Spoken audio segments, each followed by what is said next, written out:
하나님 말씀 갈라디아서 2장 21절에서 3장 14절까지 말씀을 보시면, 갈라디아서 2장 21절에서 3장 14절까지 말씀. 할렐루야. 비 오는 수요일 저녁이 제일 오기 싫은 날이라고 했고, 그러나 무더운데 사모에 오신 분들에게 꼭 필요한 하나님의 은혜가 하나님께서 은혜 주실 줄로 믿습니다. 제가 하는 게 아니라, 그래서 그 요한 웨슬리 목사님이, 존 웨슬리 목사님이 자기가 믿음 없음을 알고 조지아 선교에서 실패한 후에 내가 믿음이 없구나 걸 알고 굉장히 낙심을 해서, 이제 쉽게 말하면 스트레스 많다, 어떻게 해야지 하다가 이제 우리가 잘 아는 1738년 5월 24일 저녁 수요일 저녁에 가기 싫은데 억지로 그 모라비안 교도들의 수요 집회에 참석을 했어. 저 뒷자리쯤에 안 있을 것 같아. 근데 이제 참 은혜는 그래서 참 호련히 오는 거예요. 순식간에 오는 거예요. 근데 이제 그때 중요한 건 뭐냐면, 은혜가 주실 걸 믿고 내가 은혜의 자리에 계속해서 있는 게 중요한 거예요. 내가 은혜의 자리에 공로를 세워서 있는 게 아니라, 그래서 예배 참석하는 건 공로가 아니에요. 자칫 우리가 자꾸 이제 공로 의지에 살아서 쉬운데, 그래서 그걸 좀 어려운 말로, 왜냐면 제가 이제 오랫동안 신앙 살면서 그렇구나, 그럼 공로가 아니니까 예배 드리지 말아야 될까요? 아니요. 은혜를 사모하는 표시가 예배에 나오는 거예요. 그러면 어느 순간에 딱 하고 이제 그때 은혜를 주시는 거란 말이죠. 그래서 비로소 믿어지게 됐어요. 예수 그 사람이 로마서 주석에, 마틴 루터가 쓴 로마서 주석의 서문, 로마서를 해석하는 주석을 루터가 썼는데, 그 주석서의 앞에 이제 서문에 뭐라고 하냐면, 머릿말에 예수를 믿어서 의롭다 하심을 얻는 걸 읽고 있는데 그 순간 그게 믿어졌어. 할렐루야. 마음이 뜨거웠다고 그랬어요. 여러분이 어떤 고민하고 갈등하고 애매하고 희미한 문제가 말씀 들으면서 해결되실 주님의 이름으로 축복합니다. 오늘 말씀 그대로는 뭐냐면, 지난 시간에 이어서 계속해서 이제 새벽기도도 그렇고 로마서를 마쳤는데, 갈라디아서도 그렇고 믿음으로 말미암아 의롭다고 얻는 게 계속 설명하고 있어요. 왜냐하면 갈라디아 지방에 바울이 1차 전쟁을 하고 마쳤는데, 어떤 사람이 와서는 교회라고 그랬죠. 교회에 들어와서는 믿음으로만 구원받는 게 아니라 할례를 받고 율법도 지켜야 된다. 그렇게 해서 사람들이 혼란을 얻기 시작했어요. 바울은 확고하게 분명하게 말했죠. 내가 전한 후에 다른 복음을 전하는 자는 저주를 받는다. 나라도 다른 복음을 하면 저주를 받고, 천사라도 천사 같은 모습이라도 저주를 받는다는 거예요. 그렇게 단호하게 얘기를 하고 복음으로 말미암아 구원받는 것을 쭉 설명하잖아요. 근데 제가 지난 시간에 얘기한 뭐냐면, 사람의 속에는 뭐가 있냐면, 누구나 자기 어떤 행위로 의롭다함을 얻으려는 그런 성향들이 있어요. 내가 이렇게 했으니 이렇게 한 나는 조금 나아. 이게 다 있다는 거예요. 그래서 근데 이제 그것을 미리 말하자면, 근데 그것으로 하나님의 의를 만족시킬 수 없고, 그것으로 다 할 수 없는데, 우리는 요거 하나 하면 다 잘하는 것처럼 생각을 하고 다 나는 것처럼 생각하는 경향들이 있다는 거예요. 제가 신앙생활 저를 보니까 저도 그런 게 있어. 여러분 한번 돌아보시기 바랍니다. 그랬을 때, 그러다 보니까 어떤 일이 벌어졌냐면 바로 그런 거예요. 그러면 예수, 이제 다른 각도에서 보는 거죠. 그러니까 여러 각도에서 봐야 우리의 신앙이 여러 부분이 더 이렇게 단단해지는 거예요. 그러면 만약에 예수님 믿는 거로 안 되고 율법을 지키는 것으로, 할례를 받는 것으로 따라온다면 예수님이 괜히 죽으신 거야. 저는 이 말이 오늘 이건 22장 21절 말씀이 제 마음을 확 울리는 말씀이었어요. 만약 유대인들이 갈라디아 와서 예수 믿는 걸로 안 돼 하는 사람들이 율법을 지키고 율법의 행하러 말미암아 구원한다고 생각했으면 예수님은 헛되이 죽은 거야. 제가 이제 제 마음을 꽝 친 말씀은 21절 말씀. 내가 은혜를 패하지 않으노니, 지난번에 설명했죠. 은혜를 패하지 않는 건 뭐냐면, 그렇게 예수님을 의지하지 않고 내 행위를 의지하는 것은 뭐냐면, 예수님의 은혜를 저버리거나 거절하는 편이 꼴이 되고 만다는 거예요. 근데 율법을 지키려고 애써서 의롭다함을 얻으려고 하는 것이 그렇게 뭔가, 여기서 보면 패한다는 말이면 복음을 저버린다, 또 혹은 복음을 무효화시킨다, 거절한다, 그런 뜻이란 말이에요. 그러니까 그럴 수가 없잖아요. 그러면서 이제 다시 설명하는 거죠. 3장 1절에 이제 유명한 말씀이죠. 갈라디아 사람들아, 제가 이제 설교를 하다가 논리적으로 설교를 준비하다가 마지막 3장 1절이랑 13절에서 조금 설교를 마지막에 다른 방향으로 해야지, 이런 생각이 들었어요. 논리적으로 쭉 말하는 건 중요하죠. 그런데 논리도 중요하지만 예수님이 이렇게 하셨구나, 다시 한번 생각하게 됐어요. 너무 잘하는 얘기, 예수님이 우리를 위해 십자가를 지셨구나 하는 얘기. 그 얘기를 하도 들으니까 십자가를 지셨다는 말이 우리의 대신 저주를 대신 받으셨다는 것을 우리는 그 크기, 그 무게, 그 높이를 간구하기 쉽단 말이에요. 바울이 3장 1절에 뭐라고 말합니까? 갈라디아 사람들아, 그리스도께서 십자가에 못 박히신 것이 너희 눈앞에 밝히 보이거늘, 이렇게 얘기했거든요. 십자가에 예수님께서, 그리스도께서 십자가에 못 박히신 거 생각만 해봐도 그 처참하고 그 비참한 그 십자가를 지신 게 너희 눈에 보이는데, 그렇게 예수님이 너희를 구원하시고 계셨는데 그게 소용이 없다고? 바울은 그런 식으로 조금 격정적으로 말하는 거죠. 논리도 들어가 있지만 격정적으로, 아니 그렇게 모든 고통을 받으시고 하신 그 예수님이 십자가 지신 것이 소용없다고? 필요 없다고? 은혜를 저버린다고? 이렇게 이제 얘기를 하면서 설명을 시작합니다.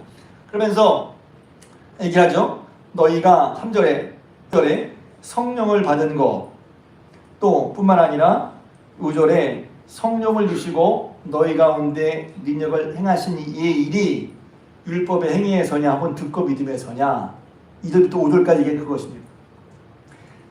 잘 들으셔야 돼요. 제가 왜냐면 제가 이 하는 일이 뭐냐면 성령을 받은 것도 믿음으로 받는 것입니다.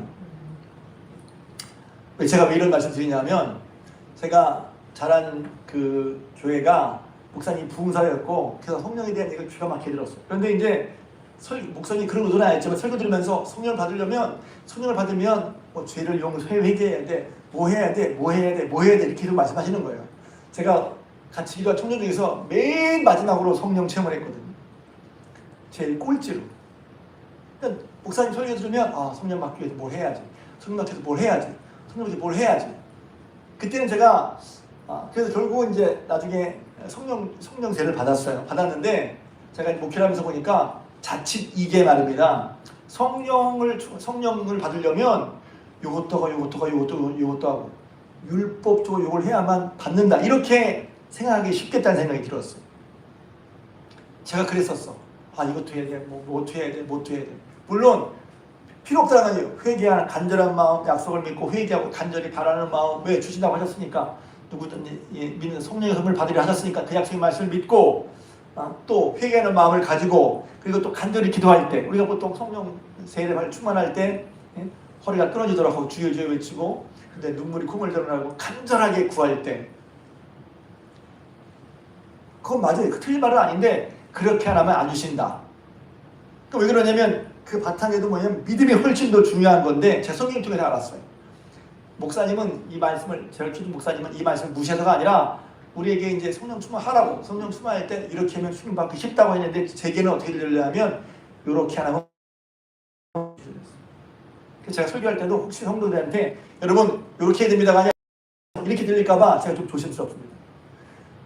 다시 한번 자칫하면 복음도 율법적이 되기 쉬워요. 구원은, 은혜는 다시 한번 믿음으로 받는 것입니다.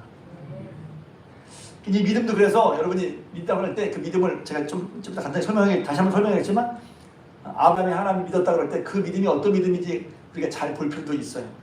자, 그래서 주신 성령을 받는 것도 믿음으로 받는 것입니다. 능력을 행하시는 일을 경험하는 것으로 경험하는 거예요. 율법을 행해서 거두는 게 아니라는 거예요. 바울은 분명히 말하고 있어요. 율법을 행함으로 말미암아, 율법을 통해서 내가 성령을 받는 것도 아니고, 율법을 통해서 성령의 하나님의 능력을 경험하는 것도 율법을 통해서가 아니라는 거예요. 믿음으로 말미암아 된다는 것입니다. 할렐루야. 성령을 받는 거, 하나님의 능력을 경험하는 거, 믿음을 통해서 성령 충만하고, 또 믿음을 통해서 하나님의 능력을 경험하게 되시길 주님으로 축복합니다. 그러면 믿음이 어떤 믿음이냐? 그다음에 6절에 설명을 하는 거예요. 6절은 참 중요합니다. 아브라함이 하나님을 믿음에 그것을 의로 정하셨다 함과 같으니라 그랬거든요. 여기서 아브라함의 믿음이 어떤 믿음입니까? 창세기 이제 15장 얘기인데요. 15장을 설명하기 그렇습니다. 아브라함 조카 롯이 있었잖아요. 롯이 아브라함과 헤어진 다음에 그돌라오멜 동맹군들이 그 롯이 살고 있는 데를 와서 롯 조카들을 다 이제 데려갑니다. 잡아가죠. 그래서 아브라함이 자기 집에서 기르고 훈련한 318명을 데리고 가서 싸움을 하죠.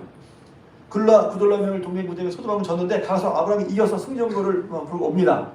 그러고선 이제 롯을 구해주고 이제 멜기세덱에게 신비한 인물이죠. 11조를 하고 이제 그러고서 15장에 보면 다 줬는데 그렇게 해서 한 다음에 아마 조금 그렇게 큰 사건이 있는 다음에 아브라함 마음에 허전함이 왔던 것 같아요. 그래서 하나님이 아브라함에 나타나셨어. 15장에 아브라함아 두려워하지 말라. 내가 너의 방패고 내가 너의 지극히 큰 상급이다. 이렇게 말씀하십니다. 아브라함에게. 일단 아브라함의 방패, 아브라함의 상급은 방패라고 하니까 얼마나 실감나겠어요. 방패는 싸움 막 공격을 들어오면 다 막아주는 거 아니에요? 근데 하나님 말씀하시면 아브라함아 내가 너의 방패야. 그리고 아브라함은 이제 다른 사람은 전쟁에서 저희 부분이 다 가져갔지만 아브라함은 내가 이 전쟁 때문에 치부한 게 아니라고 하려고 다 줬거든요. 자기 생각에서 아무것도 없었어요. 그 하나님이 그걸 아셨는지 아브라함아 내가 너의 상급이야. 여러분 하나님이 하나님 얼마나 놀랍게 말씀하시는 말이에요. 가장 큰 상급은 뭐라고요? 하나님 자신을 주시는 거예요. 그렇게 얘기합니다. 그러니까 아브라함이 그때까지 자식이 없었어요. 자식을 준다고 했는데 못 받았어. 그러니까 하나님 제게 자식을 안 주셨으니 제 후사는 이 다메섹 사람 엘리에셀입니다. 하나님이 무슨 소리 하고 아브라함을 탁 때리고 야 하면서 저를 봐. 별을 봐. 내 자손이 저 같을 거야. 또 내 몸에서 날짜가 내 상속자가 될 거야. 했을 때 아브라함이 그 하나님을 믿었어요. 자, 중요한 거예요. 하나님을 믿었다. 그럴 때 아브라함이 하나님을 믿는 믿음을 하나님이 의로 여기셨어요. 아브라함이 하나님을 믿는다 했을 때 어떤 걸 믿는 거예요? 하나님을 믿는 거예요? 맞지? 어떤 하나님 뭘 믿는 거예요? 아브라함에게 약속하신 대로 이루시는 하나님, 약속대로 하신 하나님, 그 약속을 믿은 거고 약속을 이루신 하나님을 믿은 거고 그 하나님은 정말 될 것을 믿었기 때문에 하나님의 약속이 사실이고 그 사실을 믿는 믿음이 있고 그 믿음 때문에 아브라함의 마음 가운데는 하나님을 기대하고 의지하고 됐다 하는 평안함도 얻었을 거예요. 이게 다 믿음에서 나오는 거예요. 다. 그래서 믿는다는 게, 그러니까 제가 계속 얘기하잖아요. 저는 제 경험은 제 식으로는 믿음 그러니까 믿음 하도 많이 하니까 믿음 그거 다 믿음보다 사랑이 뭐 중요해 뭐 이러면서. 근데 아니에요. 믿음으로 시작되는 거예요. 믿음이 뭐지? 하나님의 약속을 믿고 하나님의 근데 그 약속이 내 생각으로 안 될 것 같지만 믿었어. 아브라함 믿었단 말이야. 하나님이 약속하신 거, 그 하나님을 하실 걸 믿고 그걸 어떻게 알았어요? 아브라함 좀 믿은 걸 어떻게 알았어요? 하나님이 아셨잖아요. 아브라함이 하나님을 믿으면 하나님이 야 네가 나를 믿는구나 아셨다.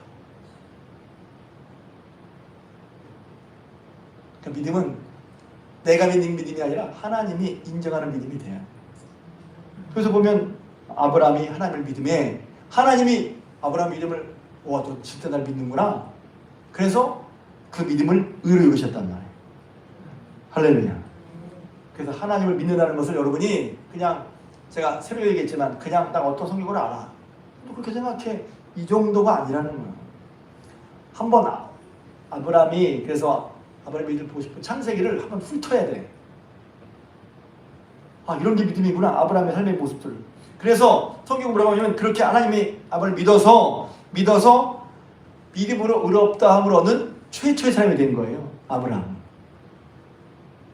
그래서 아브라함을 믿음의 조상이라고 하는 거예요. 왜 믿음의 조상이지? 믿음으로 말미암아 의롭다 하심을 얻은 첫 번째 사람, 최초의 사람이 아브라함. 성경에 더 뭐라고 말하고 있죠? 그런즉 7절에 있습니다. 7절 시작. 그런즉 믿음으로 말미암은 자들은 아브라함의 자손인 줄 알지어다. 여러분들은 아브라함의 자손이에요. 왜 그렇죠? 자손이라는 게 별로 기분이 안 좋은가 봐. 뭐 한씨는 한씨고 뭐 유씨는 유씨 자손이고 뭐. 근데 여기서 되게 중요한 게 있단 말이에요. 저는 아브라함이 뒤에 얘기하지만 아브라함 자손이니까 난 예수님 말씀 아브라함 자손이 희생했단 말이에요. 근데 그것 때문에 자손이가 아니라 믿음으로 의롭다 함을 얻은 아브라함은 그 뒤로도 누구든지 아브라함 같은 믿음으로 의롭다 함을 얻는 사람에게는 뭐가 돼요? 조상이 된단 말이에요. 그러니까 아브라함 같은 믿음, 그 믿음으로 의롭다 함을 얻은 사람은 다 최초의 믿음으로 의롭다 함을 받은 아브라함의 자손이 되는 거예요. 그래서 여러분이 저와 여러분도 아브라함의 자손이에요. 아브라함과 같은 믿음으로 그 믿음으로 의롭다함을 얻었기 때문에 아브라함의 자손이에요. 근데 더 놀라운 건 그 다음에 거예요. 9절입니다. 같이 읽겠습니다. 시작. 자는 믿음이 있는 아브라함과 함께 복을 받느니라. 제가 속에 있다가 이건 아브라함만 그렇지 나도 그럴까? 그 성경을 읽을 때 저 개인적으로 그건 아브라함이 저건 난 아니야 이러면 아브라함을 닮거나 따라갈 이유가 없어요.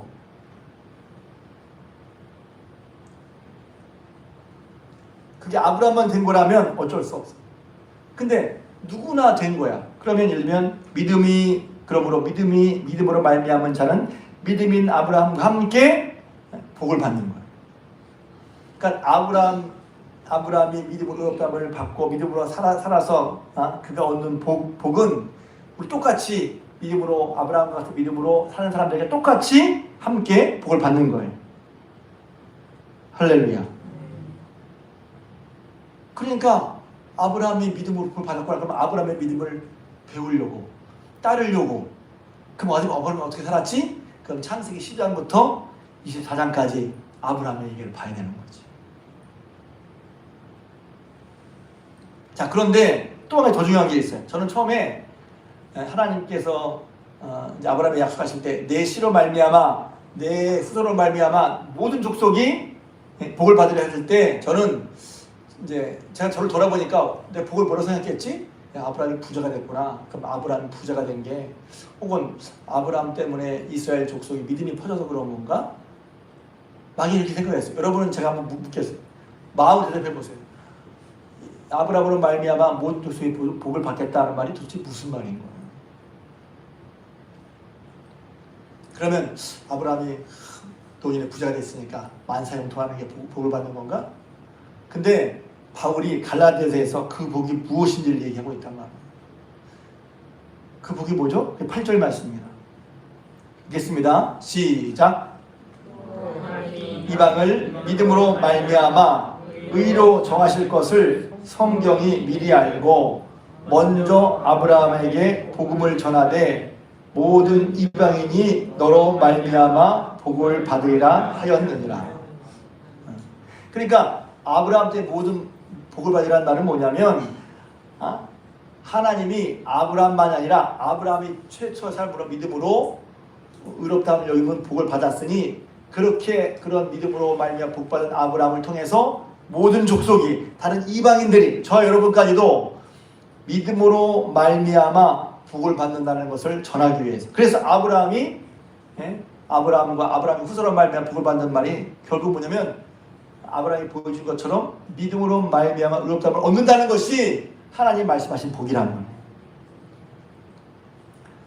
자, 그 복이 얼마나 복인지 잘 알아놨죠?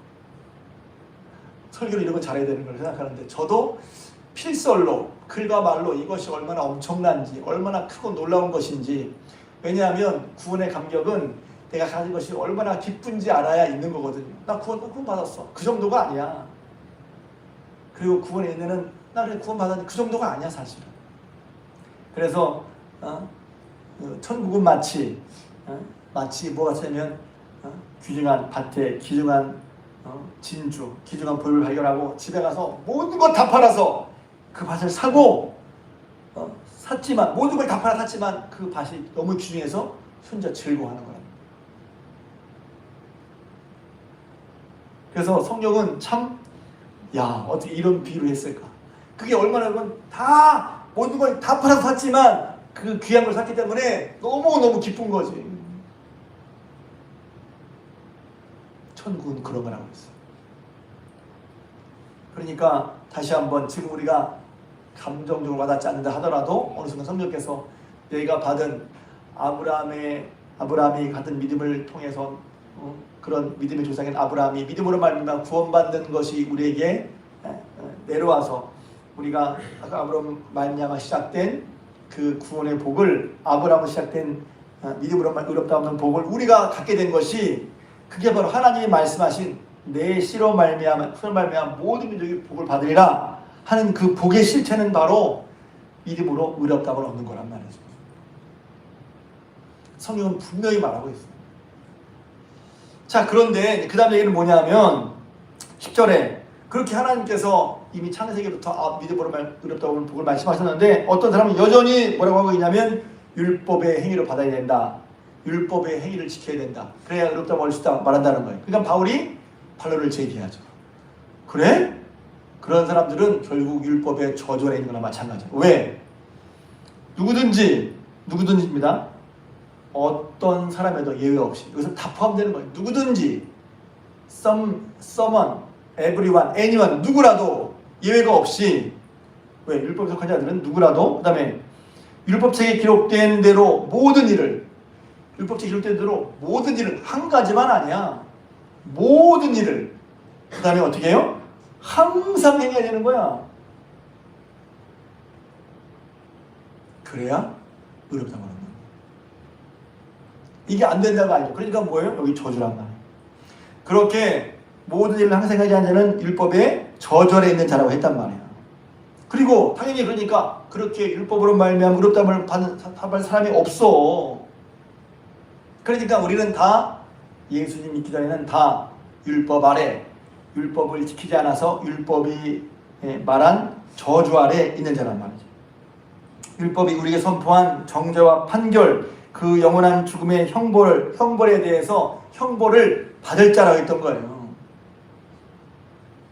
이 형벌도 받을 형벌이 얼마나 큰지 내가 받을 형벌이 얼마나 이것도 알아야 노인 게 얼마나 감사하지.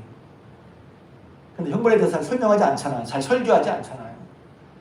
하나님의 진노 아래 하나님의 죄를 하나님의 진노 아래 있는 형벌이 얼마나 무서운지 얼마나 혹독한지 잘 설교하지 않잖아요. 그게 하나님은 다 사랑이라고 해서 하나님은 분명히 성경에 결정을 하고 있잖아요. 하나님의 진노를 쌓는다. 파멸의 날에.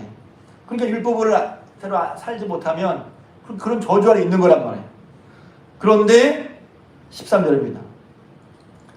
그래서 제가 앞에 얘기할 때 율법의 저주로부터 자유롭다고 그랬죠. 복음으로 자유함을 주신 게 뭐냐 하는 것입니다.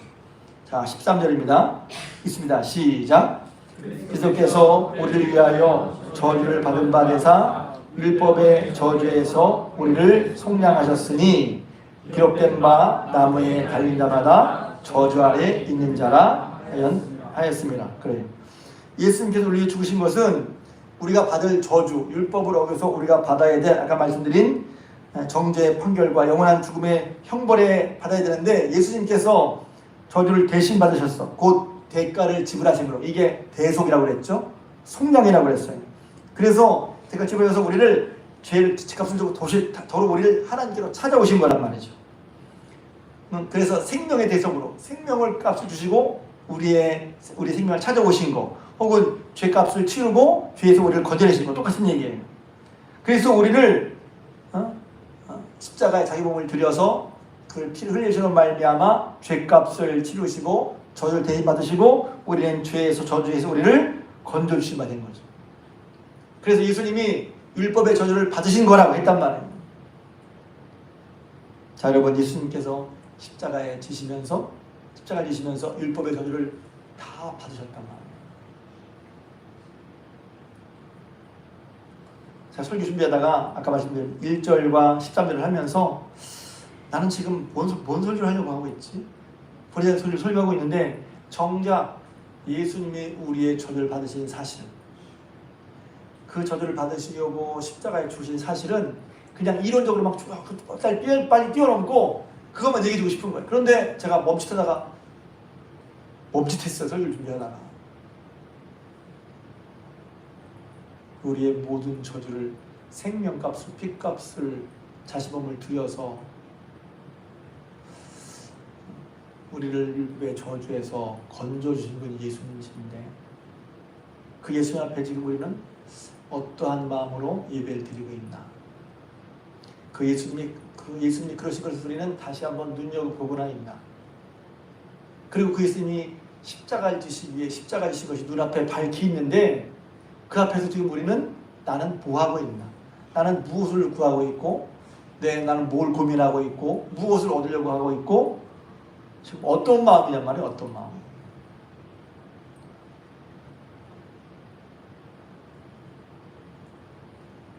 그러니까 동상이몽이잖아요. 동상이몽. 주님께서 우리의 저주를 다 받으시려고 저주받은 자가 되셔서 십자가에 달리시고 그 모든 고통. 그래서 유명한 말씀이죠. 이사야서 53장 6절. 그는 우리 무리의 죄를 그에게 하나님 우리의 무리를 그에게 우리의 무리의 죄를 다 담당시켰어. 뭐 때문에 죄를 받겠어요? 요만한 거 아쉬운 소리 하나 들어도 우리 속상한데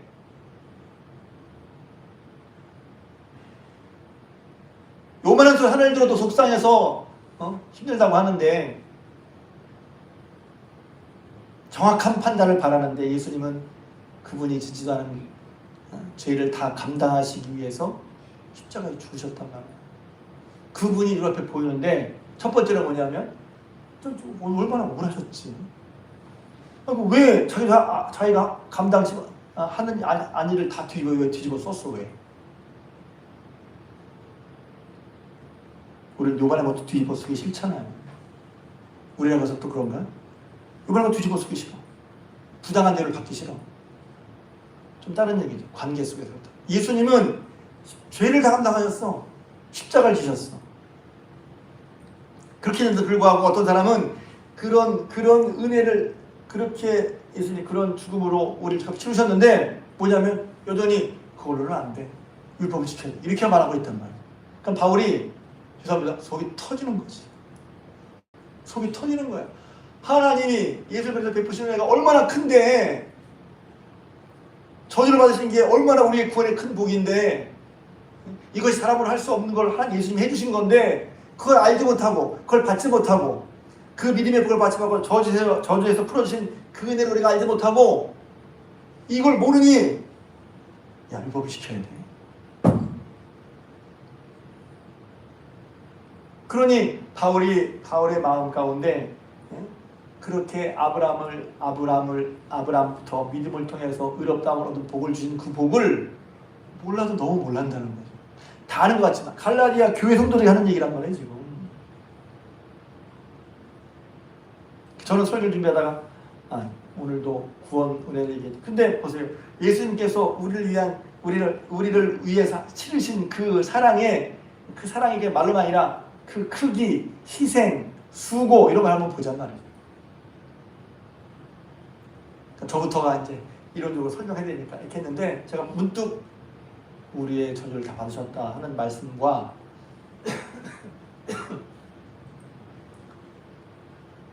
예수께서 십자가에 못 박히신 너희는 밝히 보이거늘 이 말씀 앞에 제가 딱 섰는데 설교를 그렇게 해서 안 될 것 같은 느낌이 드는 거예요. 이론도 물론 알아야지. 설명도 해야지. 그런데 그렇게 하다가 다시 한번 성도들한테 여러분 사느라고 바쁘고 집에도 문제가 있고 또 사업도 해야 될 것도 있고 사는 문제도 있는데 그런데 그런 문제가 있지만 다시 한번 우리가 예배드려 주님을 섰을 때 뭐부터 봐야 할까? 그것은 우리를 죄와 저주와 사망 가운데서 대신 저주와 고통을 다 받으시고 그렇게 우리에게 은혜의 길을 열어주셔서 믿음을 통해서 하나님의 의롭다 하심을 얻게 하고 자녀가 되게 하시고 뿐만 아니라 책임져주시는 삶을 살게 하신 그런 예수님이 계시다는 것.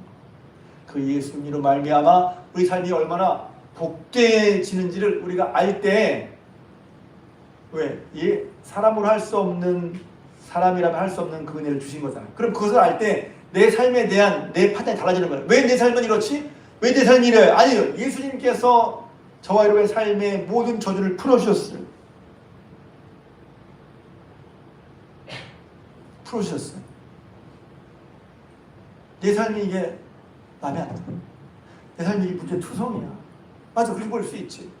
이것저것 문제도 많고 골치 아파.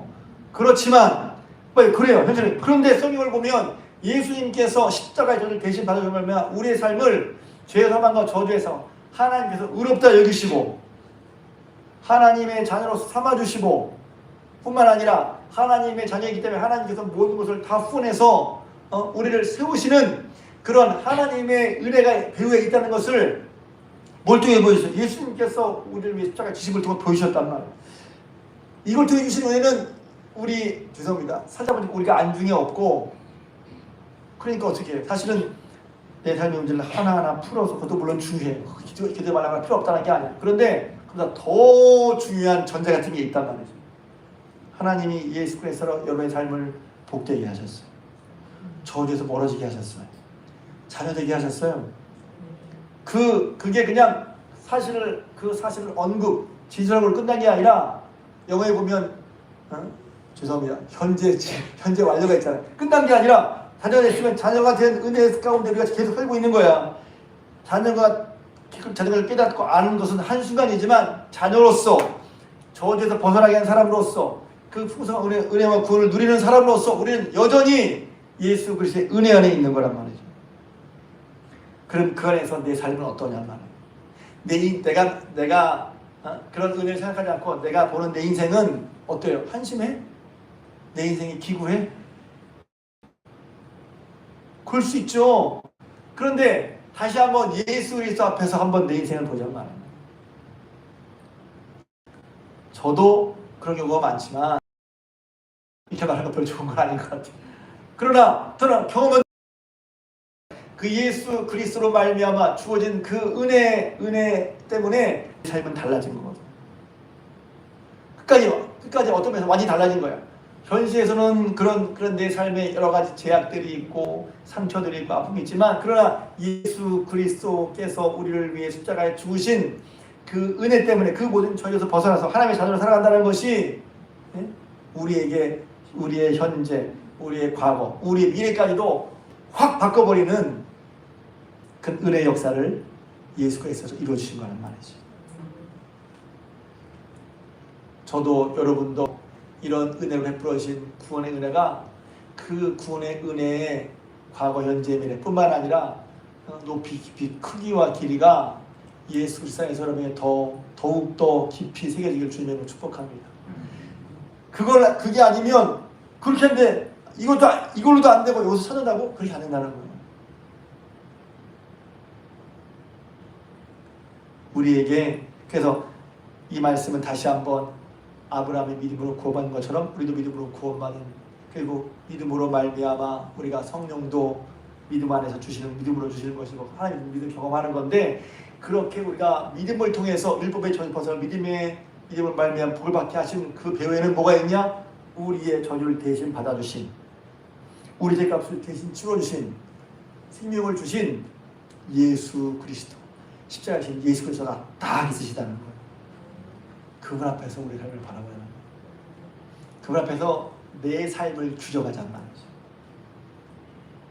은혜는 교회에서 받는 거고, 삶은 예수님과 내 삶에 아무 관계가 없어. 예수 앞에서 내 삶을 돌아보지를 않고 그냥 교회 다니고 끝나고 내 삶은 내 삶인 거야.